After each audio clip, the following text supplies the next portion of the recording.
నమస్కారం. సుప్రభాత గంటారావానికి స్వాగతం. ముందుగా ప్రధానాంశాలు. అచ్యుతాపురం ప్రమాదంలో 17కి పెరిగిన మృతులు.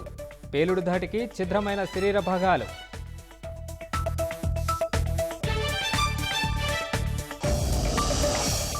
నేడు అచ్యుతాపురంలో సీఎం చంద్రబాబు పర్యటన.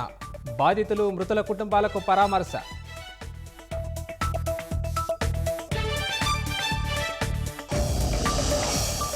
సమగ్ర అధ్యయనం తర్వాతే మహిళలకు ఉచిత ఆర్టీసీ ప్రయాణం. అమలు జరుగుతున్న రాష్ట్రాల్లో పరిశీలించాలని సీఎం ఆదేశం.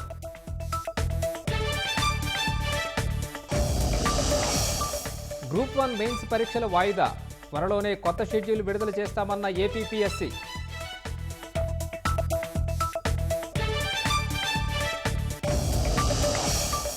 రష్యా ఉక్రెయిన్లో శాంతి సుస్థిరతకే భారత్ మద్దతు.